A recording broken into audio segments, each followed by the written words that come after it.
Good evening. Thank you for joining us. My name is Reverend Shaun Lee, pastor of the Mount Lebanon Baptist Church and president of Lebanon Cares Development Corporation. I am happy to welcome you this evening. Tonight, Lebanon Cares and Know Your Rights BK is hosting a conversation with District 36 City Council candidate Osse. And during this event, you will hear more from the candidate's campaign and goals for our beloved Brooklyn community. This conversation is framed with one interest.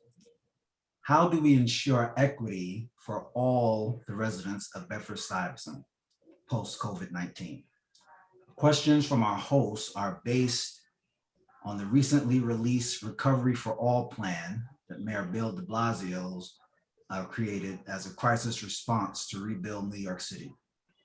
Lebanon Cares and Know Your Rights BK are nonpartisan organizations whose efforts are solely directed toward educating and advocating on behalf of all members of the greater Brooklyn community.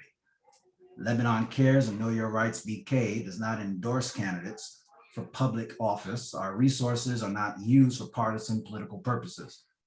All the candidates were requested for today and invited, but Osse was the only one to reply in the affirmative. And we will attempt to have conversations with the other candidates if the scheduling permits. Additionally, both organizations represented tonight hold true to their purpose of building the political knowledge and engagement of African American citizens in our communities who have for many years reported low rates of engagement.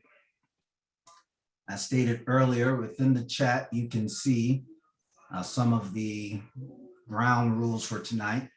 But first, we just want to remind you, please mute your mics coming into the room. Keep yourself on mute unless you are asking a question during the prompted Q&A session, which will come toward the end. Feel free to ask questions in the chat. We will see those and we'll address them to the candidate at the appropriate time. Connect with Know Your Rights BK and Lebanon Cares on Instagram and Facebook.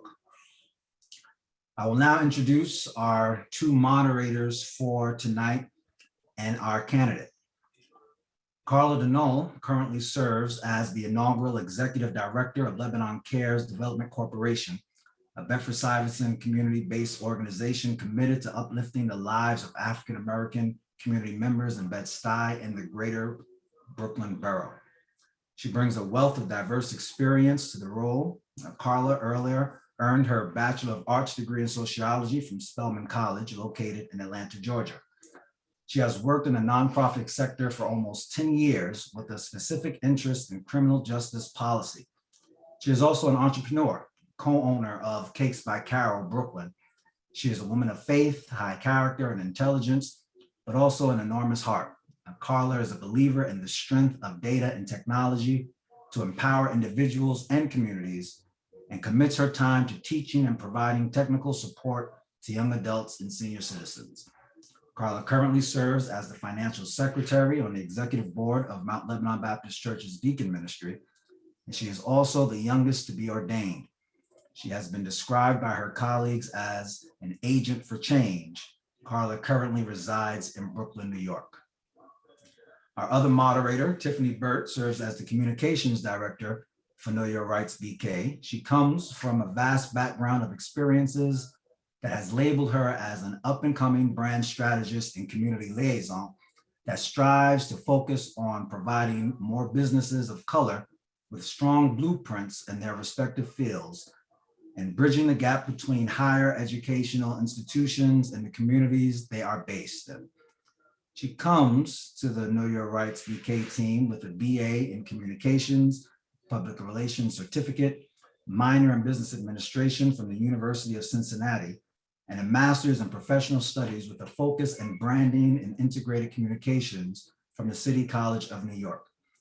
Currently, Tiffanie is a Community Projects Manager at the City College of New York, while serving as the Communications Lead for the Paul for Surrogate 2021 campaign. She is also currently the lead beauty writer for the Cincinnati Herald, one of the longest running Black-owned print and online publications in the Midwest, and is a member of the Mount Lebanon Baptist Church. One of her favorite quotes is, "My recipe for life is not being afraid of myself, afraid of what I think or of my opinions," taken from Eartha Kitt. And she truly lives by it. Tiffanie considers herself a thriver and is referred to by her colleagues as a critical thinker who can take ideas and see them through to execution. She is from Cincinnati, Ohio, and currently resides in Brooklyn, New York. Our candidate, Osse, is an activist, third-generation Brooklynite, and prominent figure in the Black Lives Matter movement. His lived experience growing up in Brooklyn was the tense dichotomy between a nourishing upbringing and a loving community and the daily crush of individual and systemic bigotry. In the wake of the police killings of George Floyd and Breonna Taylor, as the nation erupted in decentralized protests, Osse co-founded the activist collective Warriors in the Garden and led hundreds of thousands of New Yorkers in the marches and rallies, the collective call for Black liberation. Culture is a concept central to Osse's worldview. He has worked for years in New York's gig economy, and his father, Reggie Osse, professionally known as Combat Jack, was a hip hop music attorney. But the culture scene is only a small slice of culture. Culture is our clothes and food and language and history, and woven into the fabric of American culture are inequality, injustice, and racism. Osse is called to politics for its potential to combine the institutional power of government with the tidal strength of movements to enact policy and heal our culture. Diversity is our strength, and Osse is devoted to diversity's bravest manifestation, democracy. Now we will hear from our moderators who will continue our conversation as I pass it now to Tiffanie Burt. Thank you for that, Pastor Lee. Once again, I just want to thank everybody for joining us this evening. Candidate Osse, thank you so much for joining us today. We're just going to jump right into the conversation. So first, we're going to talk about something that's very important, and obviously we've seen how it hit all of our communities within this last year. We're going to talk about how the vaccination how your plans for the vaccination to jumpstart the recovery. The first question is, COVID-19 has statistically affected the African American / Black population more than any other group nationally. Currently, 9% of this population is vaccinated as of May 25th, 2021, according to the CDC. How would you help with the education and access of the vaccination to the African American population of the Bed-Stuy community? Hi, everyone. Thank you so much for having me here. And thank you for that first question, Tiffanie. This is an issue that myself and my campaign have been working on throughout the past 11 months or 4 months since the vaccine has been distributed amongst our city. The problem is in twofold: education and access.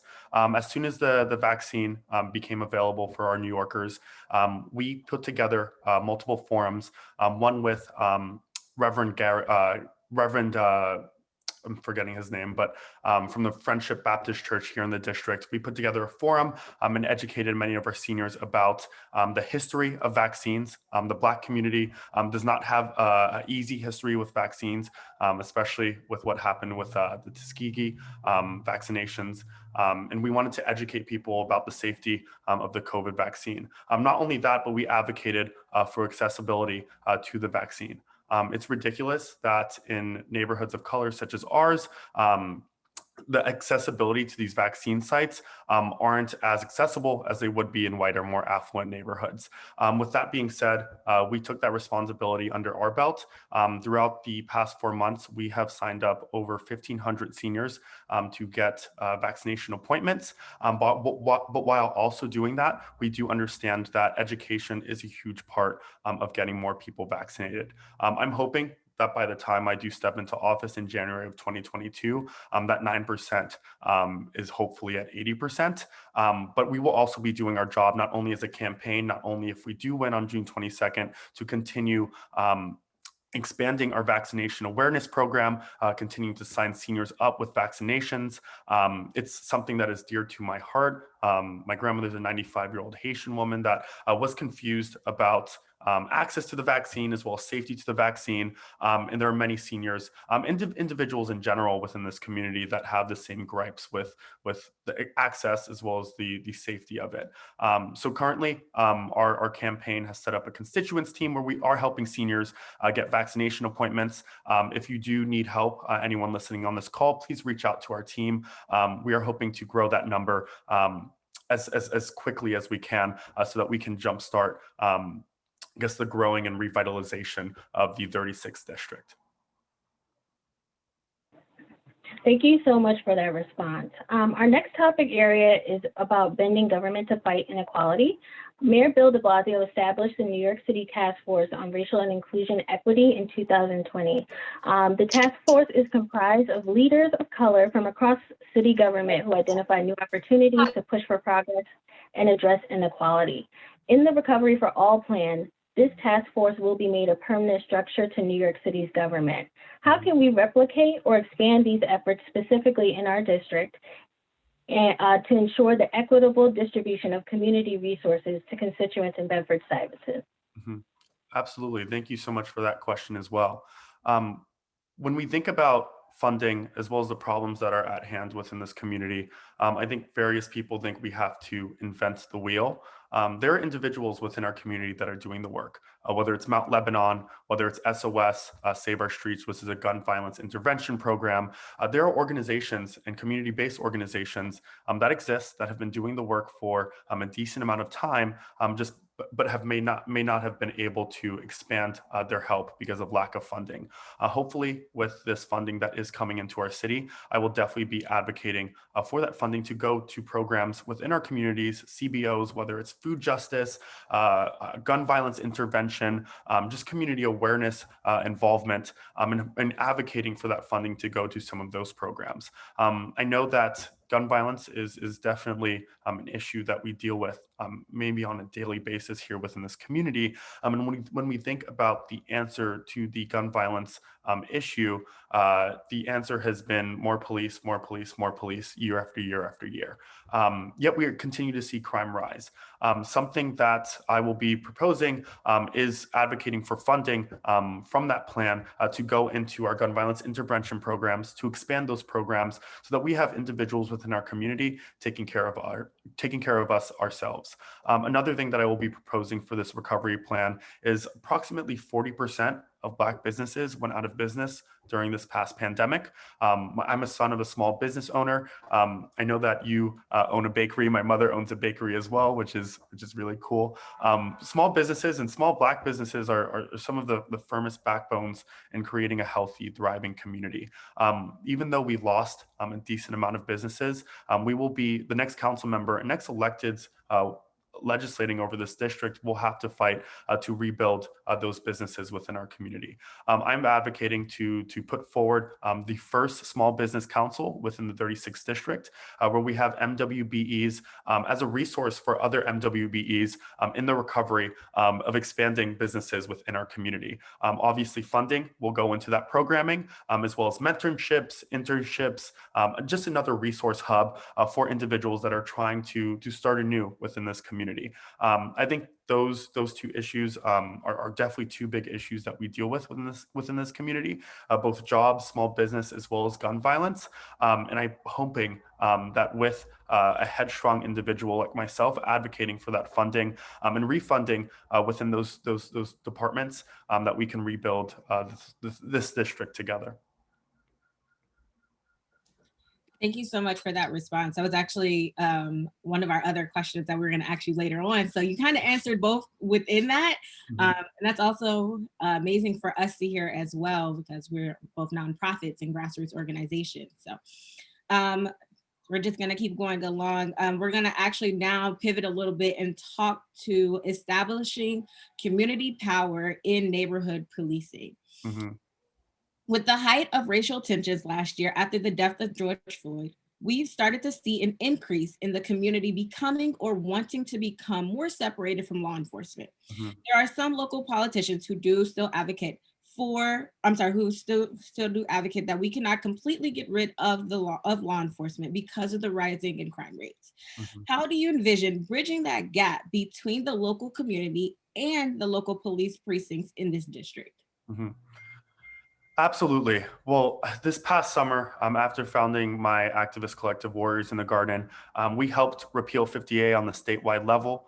We were one of the main organizations that advocated and helped complete the first steps of ending qualified immunity here in New York City. But there's much work left to do. I think the right wing did a really good job at flipping this divestment from police on its head. I think many people have this idea that means that we are getting rid of police, which is not true.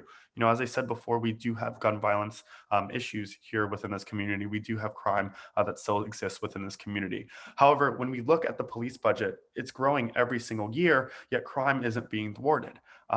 It doesn't seem like the increase in the police budget is aiding the issues that we have within our streets. So when we talked about community, taking care of community, I do want to reiterate Man Up and SOS, these gun violence intervention programs that are in our community, that have built roots within our community, and actually have data that shows that they have thwarted crime themselves. There was a 2017 study at John Jay College. It was over the span of 3 years that in the Bronx, they funded programs, including SOS, and saw gun violence drop by 33% over that 3-year study. These are conversations that you never usually hear when talking about police budgets and maybe reallocating funds from those budgets into other resources. Because when we look at our city electeds and follow their finances, we live in a city where private interests lobby within our city government. Many of our electeds have accepted large sums of money from police unions that have endorsed Donald Trump, have supported stop and frisk, various things that are harmful to Black communities, but they have a lot of say within our communities, which actually harm us in and of itself. What I'm proposing is taking a look at maybe the bloated NYPD budget. Out of our $96 billion budget here in New York City, the NYPD pulls in about $6 billion, and with their expenditures around $11 billion. I'm proposing that we make a divestment from some of their resources, whether it's the helicopters that patrol our skies every night. Not only is that noise pollution, but when you look at the statistics of how many times those helicopters actually catch criminals, it does not add up with the amount of funding that goes to the training of that person flying that helicopter, the gas for that helicopter, the maintenance for that helicopter, the helicopter itself, when there are people like SOS, like Man Up, like churches that get involved within our community, that rebuild within our communities, and actually care about the people that live here. When it comes to my working relationship with the precincts, I'm hoping that with a city council that consists of people like myself, and hopefully a mayor prepared that we'll hear from the concerns of the community, that we will put forward legislation and make sure that officers are from the communities that they are policing.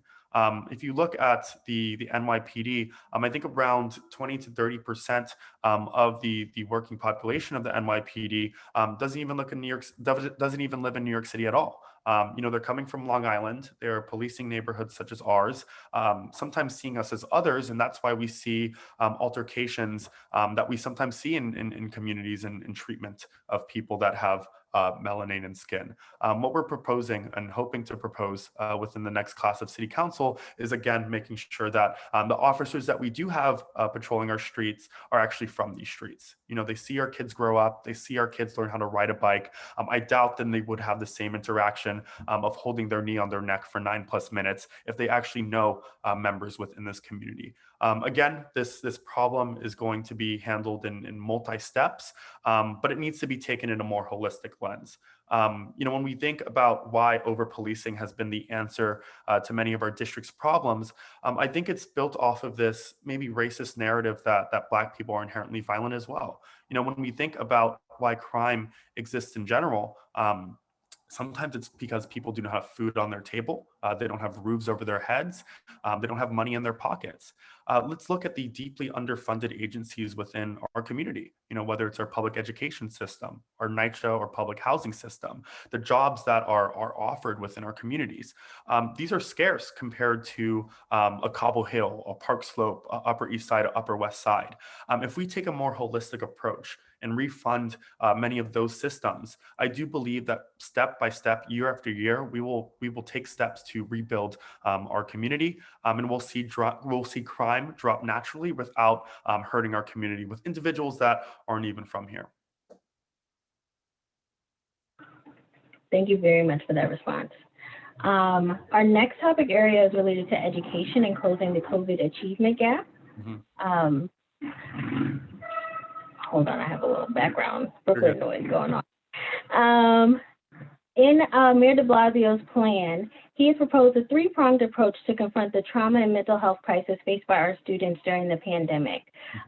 Directly from the plan, it reads that beginning in the communities hardest hit by COVID-19, the DOE will make social, emotional, and academic behavior screeners available for K-12 students, in addition to hiring 150 additional social workers. How will you ensure that these services are brought to our community? And if this specific pilot does not come to Bedford-Stuyvesant, how will you advocate to ensure children in our District 36 schools have their mental and emotional needs met as they return to school in the fall? Mm-hmm.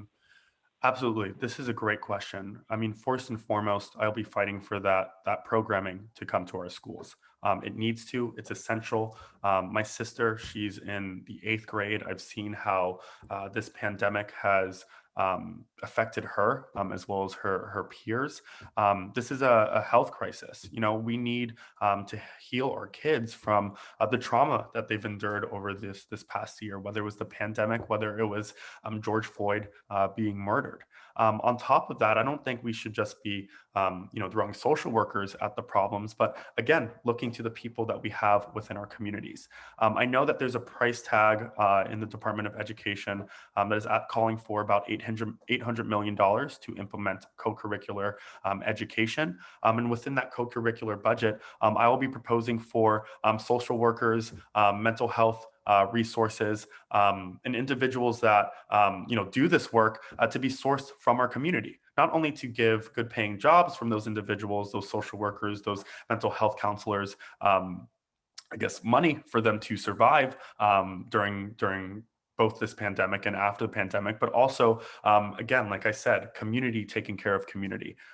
We have to always return back to that thought process, that more holistic approach. When we say who protects us, we protect us. We can't just throw social workers from anywhere around the city to come into our community taking care of our kids. So I'm hoping that not only will I be advocating for that money and that programming to be incorporated within our district schools, but I will be overseeing and looking over and making sure that the right people are coming into our schools, making sure that they're from our communities, making sure that those people that are from our communities are paid decent wages to do the work that is taxing work to take care of our kids. Such a good response. And especially that piece about community, taking care of community. I volunteer at another church across the street from me, met one of the ladies there, and most people don't know this about me, but I am a transplant from Ohio. And she was like, do you have family here? I was like, no, not really. I have my church family, you know, my friends. She was like, well, I'm your family now. So it's really like that community, taking Right. community piece is so very important, especially when it's like you want to do good within the neighborhood that you live in and want to see it prosper at the same time. So, Right. so now we are going to talk a little bit. I mean, you talked a little bit more earlier about just how you would help like nonprofits and just other grassroots organizations. But within those, we know that these organizations have specific tasks. One of the tasks for Know Your Rights is educating, educating people on like their voting rights. How do you plan to educate justice impacted individuals of their voting rights? Yeah, I mean, this has been something that I've been doing myself during this campaign. You know, even though people do show up and vote, there's a relatively low turnout for local elections within this district. I'm trying to emphasize that local politics matters. You know, Joe Biden and the federal government aren't going to affect our day-to-day lives here in Bed-Stuy and Crown Heights. Our local government will do that. And a step to doing that, and hopefully working with Know Your Rights and other organizations like you, is not only building out policy together, but working alongside the Department of Education and calling for a change in curriculum where we're teaching civics within our schools.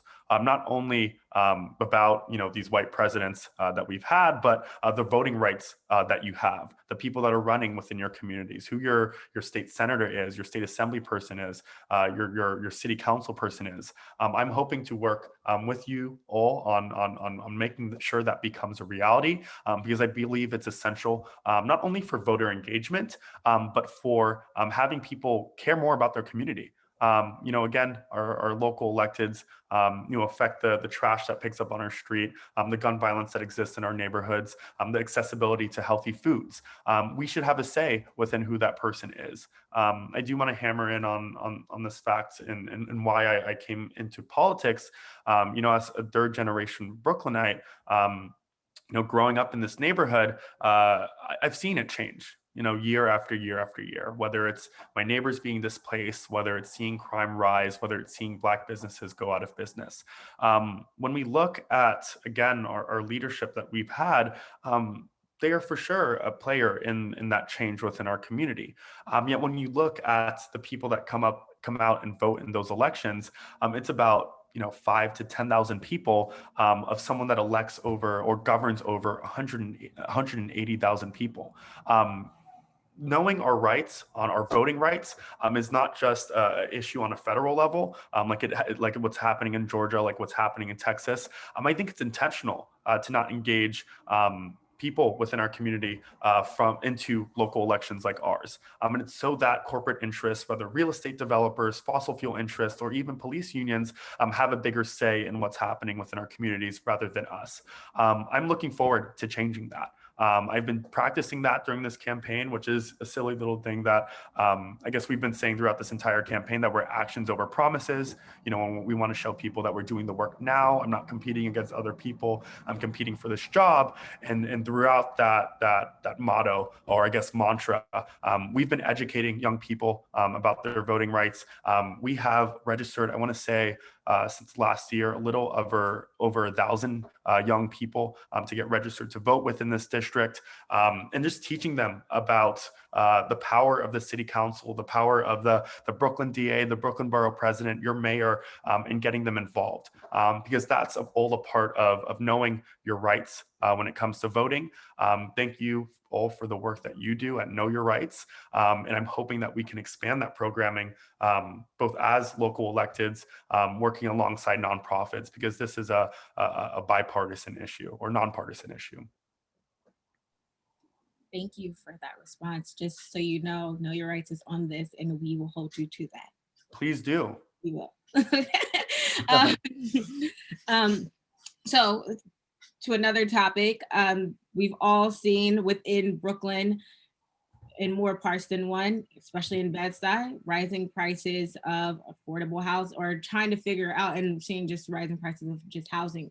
How will you support the effort to bring affordable housing to the district for long-term community residents?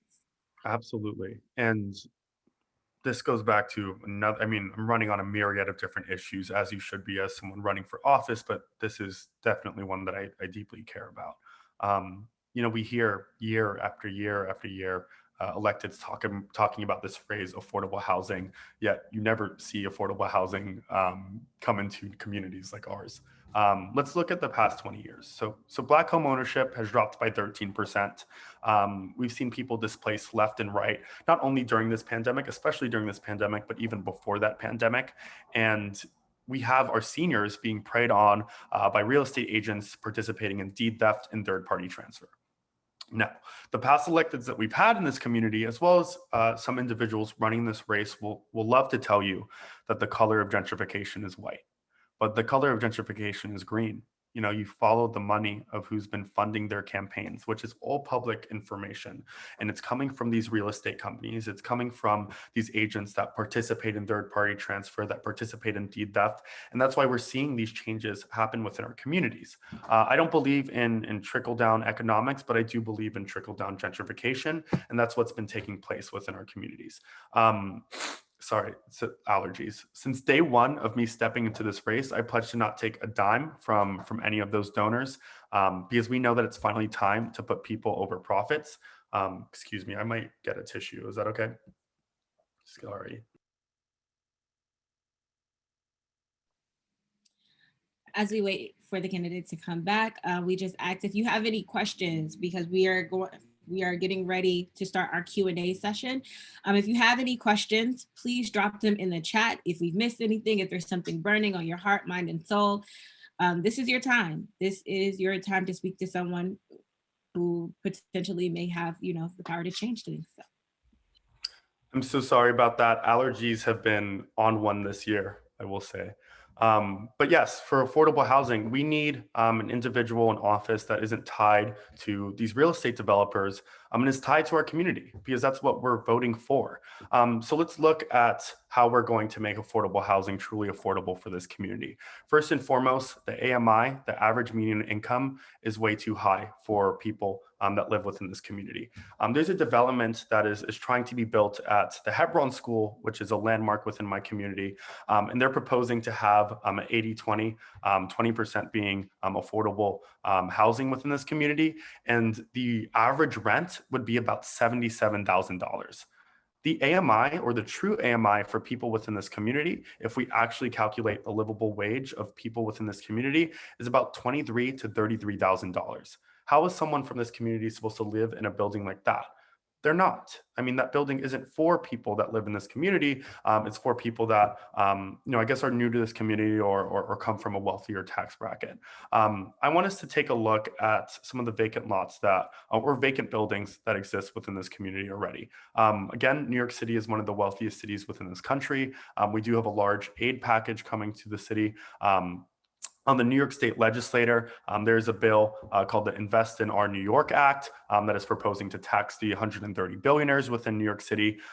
This money needs to go into retrofitting those vacant buildings into affordable housing for our community. I'm proposing to use a different livable wage calculator than the current AMI that we're using. I know MIT has a good one that we've been referencing on our team to make sure that the housing that we are actually offering to people within this community, both the public and private housing, is truly affordable for the people within this community. And now developers do not like that because that shortens their profit range. So when we hear again from these candidates that love throwing around that term, I want us to look at where their money's coming from, because sometimes they are following the wants and needs of those people that are putting money in their pockets rather than the individuals that live within this community. Another thing that I'm proposing is taking a look at the vacant hotels that have sprouted up within this community. I mean, there's one on Atlantic Avenue that has been there and empty for a decent amount of time. Either that needs to be turned into truly affordable housing for people within our community, or transitional housing for the unsheltered or houseless people that we have within this community. Because we can't talk about affordable housing without talking about the homeless problem that we do live with here in the 36th district. Again, I like to say we do not have to invent the wheel. Let's look to things that are already built. Things that need investment into them so that we do not have to rely on these developers that are trying to expand their profits in their pockets and are greedy and opportunistic when we can rely on the deep amount of wealth that is in New York State and the New York City budget to turn buildings and housing into truly affordable housing for people within this community. Now, when it comes to people that have been here for a decent amount of time, I have been active within the Crown Heights Tenants Union, which has been a great resource for letting people know about their housing rights, as well as evictions that people have been experiencing. When people were about to be evicted from their homes during this year, our team expanded awareness about the City FEPS program, which is in the one-shot deal, which is a program that provides money to individuals that, emergency money to individuals that are about to be evicted because they can't pay rent. We've reached over 20,000 people within this district based off of our social media campaign. And that's something that we will be continuing to do when it comes to protecting tenants within our community as your next city council member. Again, when it comes to keeping people in their homes, I do believe evictions are an act of violence. I do believe that if you are a resident that has been here for a decent amount of time, that you should be heard and you should be housed. And someone that should take part in protecting your housing are our local banks. Now, another proposal that I have within my platform is I want to emphasize the use of Black banks within our communities. These banks will provide us grants and loans a lot more feasibly compared to these whiter, bigger banks that we are used to coming to when it comes to those problems. There is a current bill that's sitting on the city legislature that is called the public bank. And these public banks will be distinct to various city council districts and be made of and representative of people that are from that community. So I'm hoping to push that bill when I do step into the city council. I'm hoping that within those banks, they will provide rental relief, emergency aid, as well as counseling to individuals that struggle with rental issues here within this community and actually know the problems that we're dealing with rather than having it be, again, someone not from this community thwarting away or saying no to our issues because they don't know the issues that people like us truly struggle with.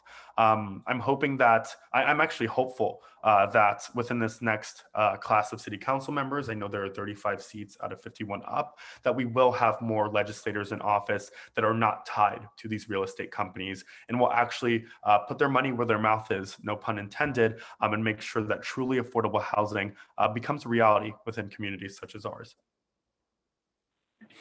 Thank you so much for that. It really is good to hear you say that, which leads me to our next question within the same topic area. Lebanon Cares, one of our major mission points is to continuously advocate for affordable housing, specifically for our seniors. Mm-hmm. How can you work with New York City Housing Connect, which currently houses the affordable housing applications within New York City?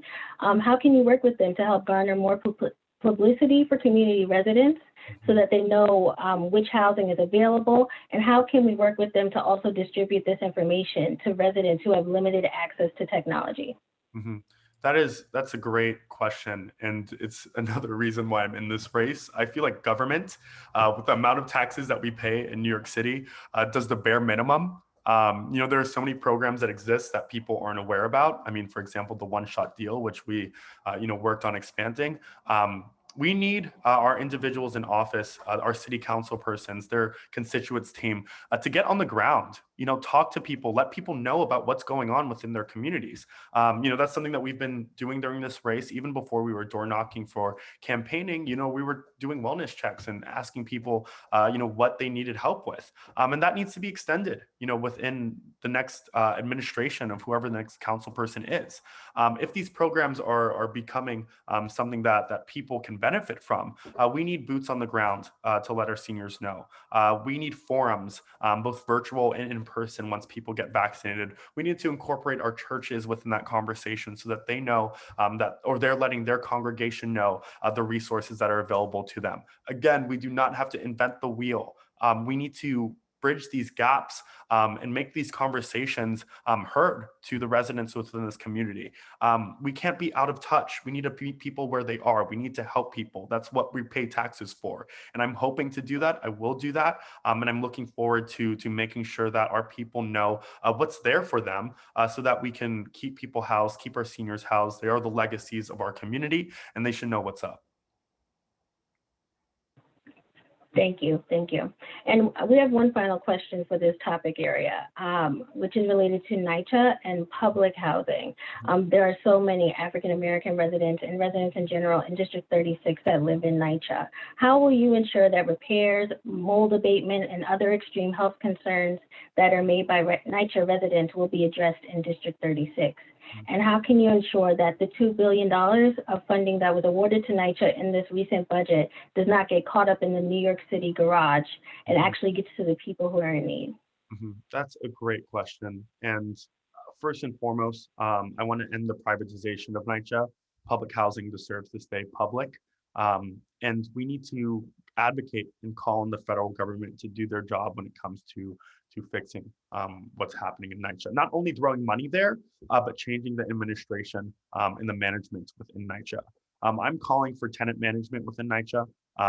We have set up I think it's maybe 22-week food distribution program. We've done one with Mount Lebanon as well. Shout out to you guys.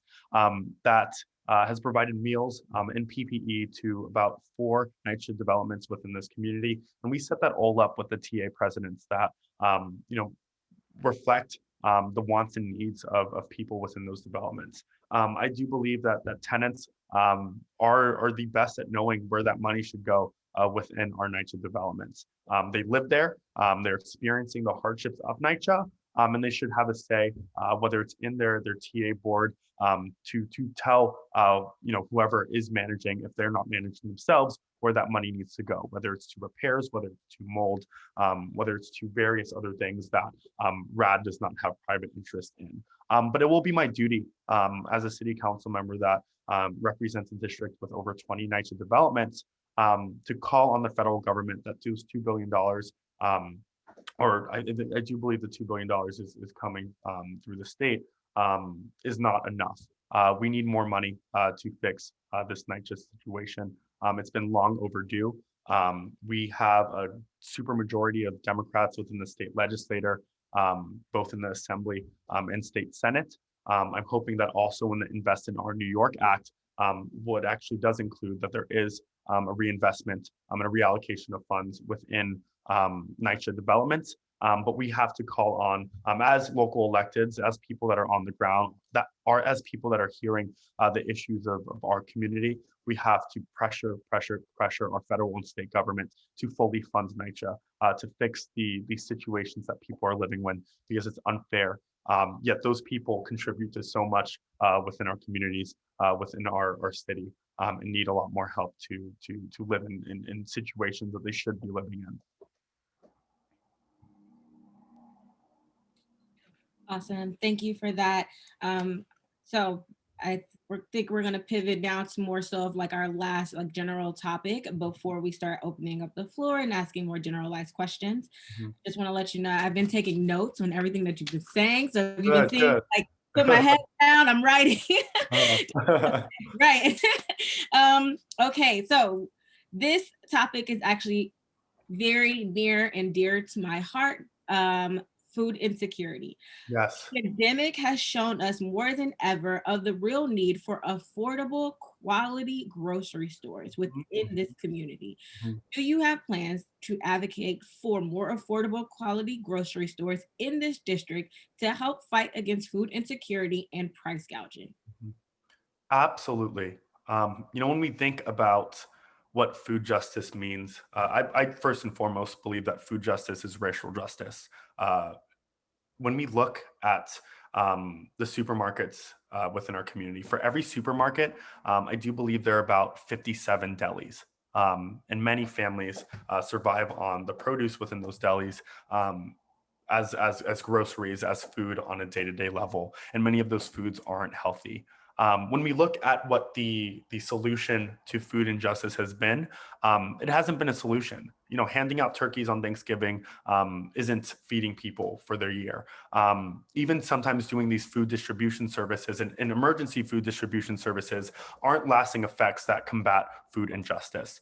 This is a huge issue for me. I don't know if you know the program Vital Brooklyn, but it's an initiative that is fighting for expanding food hubs within communities of color. So what food hubs are municipal funded or state funded or even federal funded retail spaces for food that provides healthy, local, organic foods to communities that do not have those affordable foods to begin with. Not only does it provide those foods, but it hires individuals within the community, pays them decent wages. It pays the farmers that they're sourcing that food from decent wages to ship and pack and grow that food. It's a more sustainable source of where we get our food from.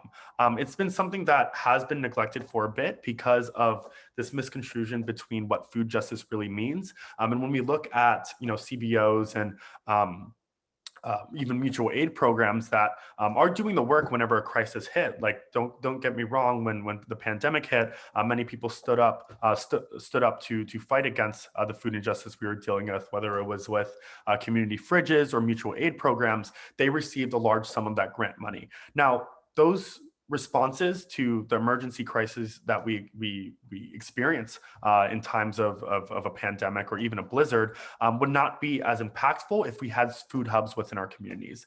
These would be owned by us. They would be worked by us. It would be affordable for people within this community. And it would also provide healthy, affordable food, again, for people of the 36th district. Another thing that I am proposing, and something that I'm hoping that my legacy as your next city council member will be, is to be the green council member of the 36th district. There's about 4% of dedicated green space within Bed-Stuy and Crown Heights. By the end of my third term, I'm hoping to extend that by 10%. I'm sure you have all seen vacant lots within this community. Those need to be retrofitted into green space, whether for education, recreation, or even urban farming. We have to look to the space that we have within the city. We can also retrofit some of the roofs, whether in our public housing, whether in private housing, into urban farms as well. We need to have a self-sustainable community within every regard. And I do believe food justice should be at the forefront of that. I do believe Vital Brooklyn is a first step in that, but also looking to where we can expand growing our own food and being self-sustaining.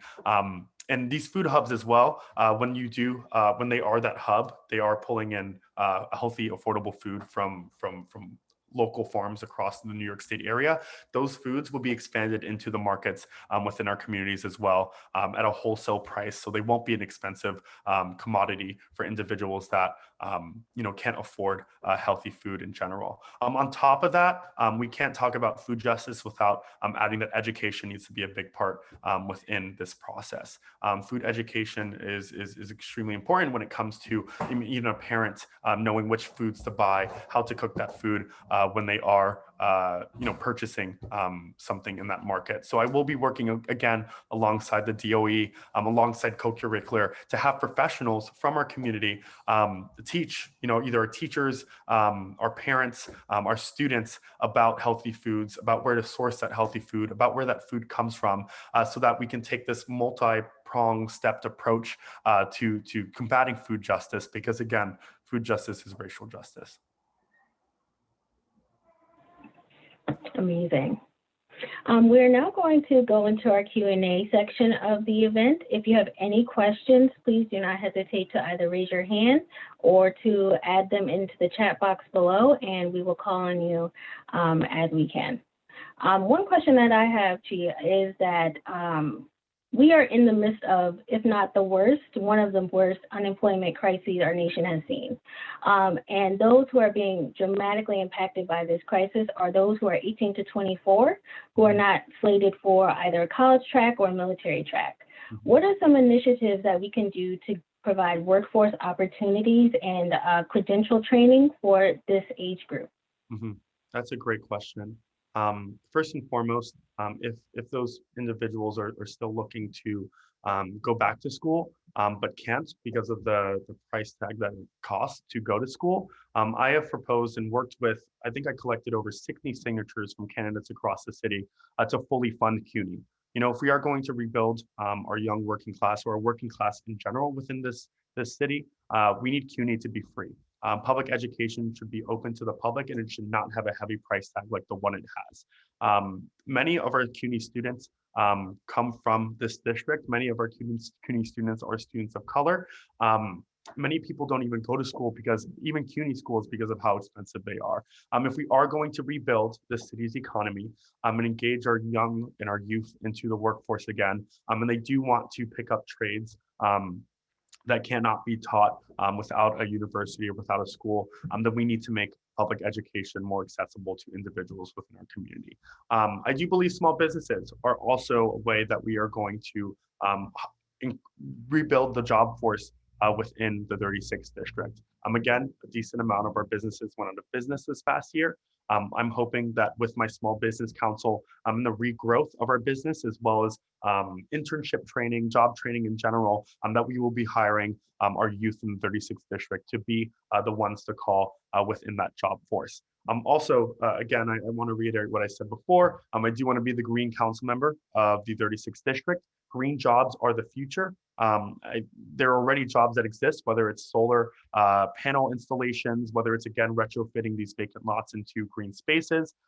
You hear this conversation about green energy and climate justice, and I think many people's minds always go to white people, because I think they're always the main, I don't know, they'll maybe sometimes the loudest people within that conversation. But we need to incorporate our young people of color within this district to be at that forefront of that job training, at those jobs in general, whether it's retrofitting green public housing, and again, everything I listed in terms of green jobs in general. Another thing that I'm very passionate about, and that actually pays well, is our sanitation department was defunded by $104 million last year. You see the tolls it takes on a Bed-Stuy and a Crown Heights more than you do, again, in a Cobble Hill and a Park Slope. Within my first 100 days in office, I'll be advocating for refunding that sanitation department, not only by the $104 million, by double, not only to provide cleaning our streets even more, getting rid of the rat problem, but providing union jobs, union sanitation jobs for people within our communities. I do also want to say, because I did talk about development a lot, that I'm not anti-development. I am anti-unsustainable development. Again, when I was talking about the affordable housing that we need within this community, in the retrofitting, whether of hotels, whether of new buildings to become truly affordable for this community, our youth needs to be within that conversation as well. I think resources like restoration, as well as my office, will be there to pointing where our youth will be able to go. I think I'll be able to speak to those individuals very well, because that is my generation, and I'm hoping that we will. I'm in good faith that we are going to rebuild the job force within this 36th district with the plans that I do have within all of those respective fields. Awesome. Don't see that we have any questions yet. So I have some, especially, well, I do want to say one of the things that kind of just piqued my interest a little bit was the Green Candidate Initiative. I'm a firm believer in pallet gardens. Mm-hmm. I helped create some at City College. I feel like they are amazing, especially when getting the small things like herbs and stuff. So, but one of the questions that that I have for you is that what life experience or what life events / experiences led to your desire to become a public servant, and why city council in particular? Why make that jump? That's a really great question. Also, I know I forgot the Reverend at the beginning of this conversation, but Reverend Gaddy, shout out to him when we did the forums for the vaccinations. I know I got a little confused there. It's been a long Wednesday, 20 days left into the election. But yeah, my life experience, that's what's brought me here today. I'm a third generation Brooklynite. My dad grew up here in this neighborhood. My grandmother moved over here from Haiti. I've seen neighbors displaced left and right. Again, I've seen my 95-year-old Haitian grandmother preyed on by these real estate developers that want her to sell her home. During this pandemic, I'm the son of a small business owner. I've seen my mom struggling to keep her business afloat, whether it's getting grants from SBS to keep her business open. I was there, helping her, seeing the struggles that she had, talking to banks that didn't know where she was coming from. And that's why we did see a dip in our Black businesses here within this community. In 2017, my father passed away at the age of 53 due to stage 4 colon cancer. And many of his path to, I guess, his death is contingent on the fact that many individuals within our community, Black people in general, do not have affordable healthcare, nor systems that educate our young Black men and young Black people in general, and Black men and Black people in general about the resources that are offered to them. These are, again, the ingredients that brought me to where I am today.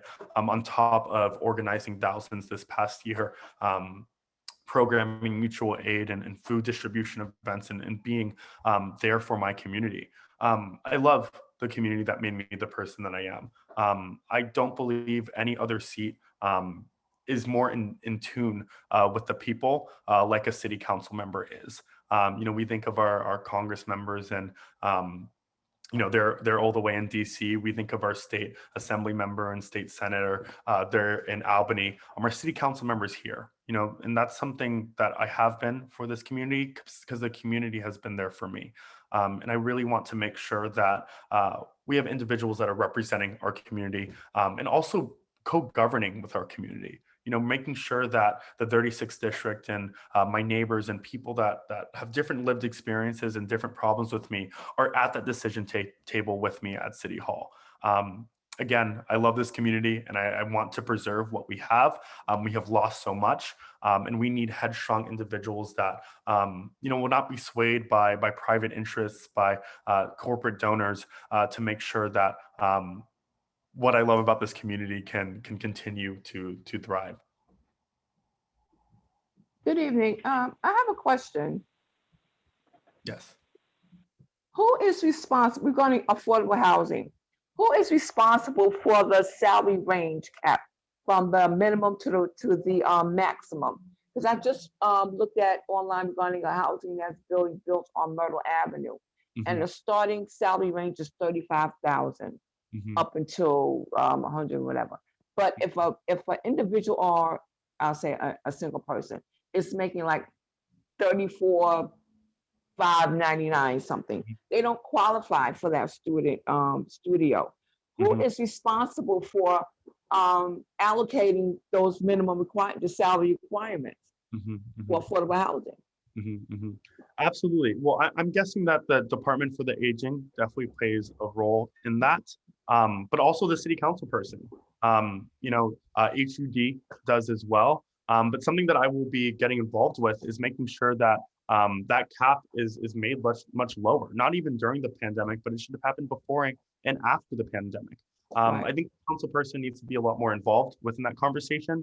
We need to be more realistic with what affordable means. Again, I'm tired of this rhetoric of affordable housing when it's never affordable for people within our community. Exactly. If our seniors are a part of that conversation. Exactly. Again, the average medium income is based off of the federal level. I will be calling for that to be lowered as an individual, as a council person, but I will also be presenting legislation that again calculates a different medium livable wage than what we have already. Again, there are multiple players within that issue, but I will be someone that will be headstrong on that issue. I'm advocating for that to be lowered because housing is a human right, and especially for our seniors who have made this community what it is, that is unfair to those individuals. Exactly. Thank you.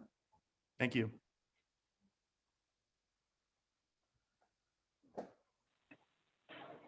Do we have any other questions from our audience? Okay, I have one. What would you say would be the #1 reason that prompted your change from activist to candidate? And what would you say to encourage other young people to get involved in politics in their local elections? Thank you for that question. I mean, when we think about what people were saying and continue to say at these protests, it's Black Lives Matter, right? And I think many people only hear and see Black Lives Matter only to be in the sense of law enforcement killing Black and brown men, women, and children. But as someone that has grown up here in the 36th district, I know that it extends further than that. You know, we are redlined by the government in a district where we live in a community with deeply underfunded public education systems, underfunded public housing systems, underfunded healthcare systems, underfunded infrastructure, lack of affordable, healthy foods. These are all contingent on our health, how long we are alive, the crime that exists within our communities. This is Black Lives Matter in the sense of having our resources within our communities properly funded so that we can be a healthy community. I bridged that gap when there was a magnifying glass put at our city council when it came to their vote on the police budget, and I felt failed by how they voted. And I felt failed, as someone that has grown up in this neighborhood and has looked around at the issues again that people, including myself, are experiencing. Whether it's houselessness, whether it's illegal evictions, whether it's over policing. It was just a manifestation of issues that seemed like they were contingent on one another. There was no other person running like me within this district's race. They could be saying the same things, but their money in their pocket said otherwise. So I took it upon myself and took the initiative to jump into this race. And this response has been great from neighbors because we've actually been there talking to our neighbors, listening to their problems and seeing what we could get done now. What I would say to young people, and this has obviously been something that I've been experiencing, throughout this campaign. We had a debate a couple of weeks ago where, ageism was obviously thrown around. If you care about your community, then that's all that matters.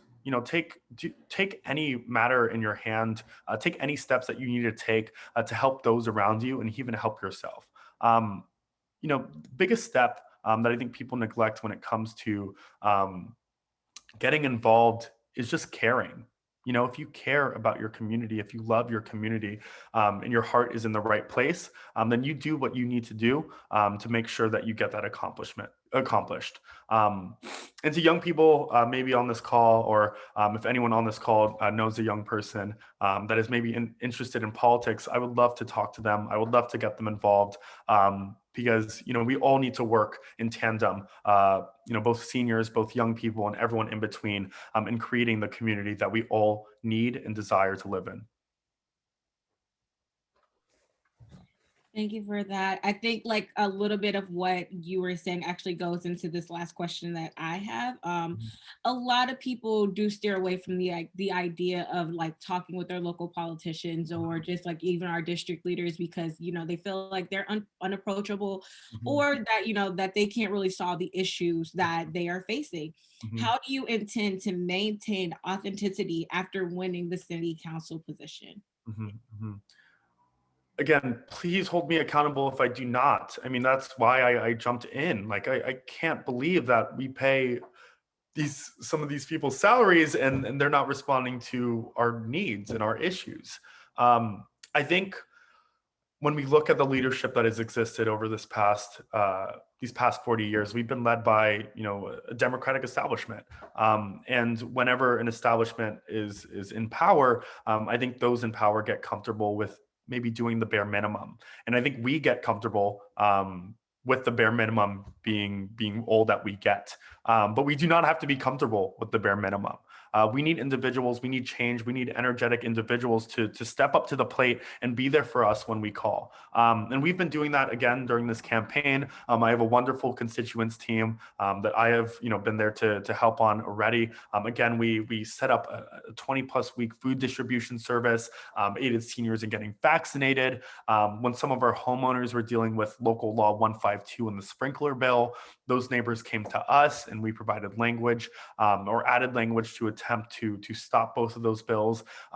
This is something that I am definitely planning on extending within my leadership within this community. Again, I'm saying this right now, and I will be sticking to this when I am in office. And even if you don't believe that, I do want you to look at the work that we have done within this community. And if you have something that you're dealing with now in the community board, or an elected that you are that is governing us right now isn't responding, please do reach out to us, and we'll do the best of our ability to help now. Thank you. And we have, I have one last final question. How can we better advocate and bring in supportive services and mental health resources for the adults in the community? The DOE is advocating for mental health, service provision to be provided in the classroom or in schools, but there's a great population over 18 up through, in their 80s, people who are caregivers that need these services too, and always don't have the affordability to receive them. What will you do once or if you're elected in office? Yeah, again, we would work with the Department for the Aging. I do not believe seniors should be left out of that situation when it comes to funding for mental health. We need to make sure that the individuals that are taking care of our seniors, as well as resources that are offered to our seniors, are there in the first place. I do want to emphasize that those caretakers, as well as mental health providers, hopefully will be from the community. There are people that are looking for jobs now that do this work. And again, I feel like I'm sounding like what is it, a broken... I'm forgetting the reference right now, but we don't need to invent the wheel. There are resources there. There are people that are doing the work. And it would be my job to bridge that gap between the Department for the Aging, the Department of Health, to be sourcing those individuals, be incorporating them within our senior living here in the community, as well as just resources that I will be providing within my community. Sorry, I just read the comment. But yes, it will be my job as the city council member to be bridging those gaps in between what the wants of this community are, as well as the needs and the people that are actually doing the work. So with the mental health providers that I will be seeking, first and foremost, I would hope that they are from this community. And then I would also be working with the Department of Health to make sure that all of the work that they're doing and providing to our seniors is kosher. Thank you so much. This has been such an informative evening. We sincerely appreciate your time. Do you have a closing statement that you'd like to share with our guests? Yeah, absolutely. I'm so thankful to be able to speak to all of you. I mean, I did read the comment just now. If you think anything that I'm saying is misinformation, I do want you to just look at just the money that has gone into some of the pockets of maybe some of my competitors. Look at the statistics of what's happened within this community, whether it's displacement of our people. I mean, Black home ownership has dropped. Small businesses have went out of business. I'm in this race because what's happening in this community isn't working for the many. It's working for some, but it's not working for many people within this community. It's not working for my neighbors. It's not working for my family. And that's why I'm stepping up to the plate to make sure that we make those changes become a reality. I care so deeply about this community. And I think that's what has been the essence of this campaign, of my running in this race.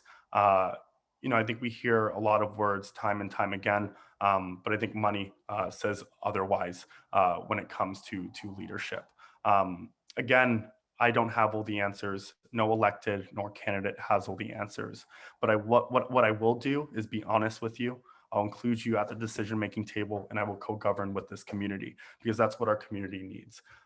There are resources that need to be tapped into, whether it's gun violence intervention programs, whether it's food justice programs, whether it's CBOs, whether it's nonprofits that want to do the work but do not have the resources to do the work. And it will be my job as your next city council member to bridge that gap, to expand the awareness of those programs, to get in tune with the community, to talk to you, to come to your doors, and to make sure that you know that the government that you pay taxes for is there for you and is doing the job that is supposed to be done. So thank you so much for having me here today. Thank you for the questions. Also, I will add that, I am the only candidate that did respond to coming to this forum. So I think that speaks to, again, the accessibility to whomever your next elected possibly will be. Yes, thank you. Yes, I did want to reiterate that we did invite all candidates running in District 36, and she was the one to respond. We will continue to reach out to them and hopefully have a conversation prior to the election, but we do sincerely appreciate and value your time. If you'd like to learn more about Osse's campaign, please visit his website. We just shared the link in the chat. Osse2021.com. We also ask that you follow Know Your Rights BK and Lebanon Cares on social media if you are not already. Again, we thank you so much for your attendance. We sincerely appreciate you, your time, and we wish you the best of luck on your campaign. If you all have any questions, please reach out to him directly in his campaign or to any of us represented here on the call. I would just like to say thank you again to Know Your Rights BK, to Tiffanie, to Reverend Lee, and all that had a part in planning tonight's event. It is amazing, and we thank you again for your time.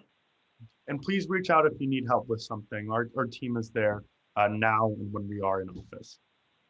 I was going to say, what would be the best way for people, if they do want to contact you or to contact your campaign, what's the best way that people can reach out to you? Absolutely. I'll put this into the chat right now, and then I'll also put my personal email in there too. Perfect. Thank you all so much. Perfect.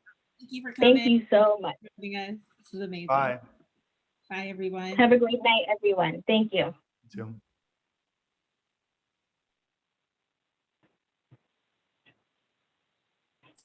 We'll give people a final chance to copy down the information for the campaign, and then this will be ending.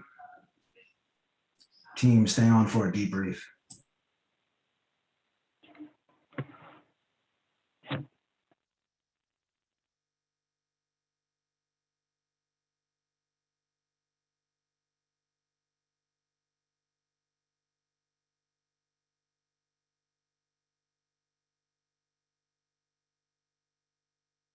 Because that's potentially a life saved.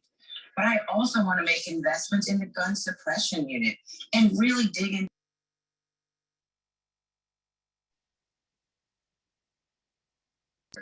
But we have to stop the flow of guns into this country, into this city, because we know that there are no gun manufacturers in the city of New York. The iron pipeline is real, and we can have a deep plan.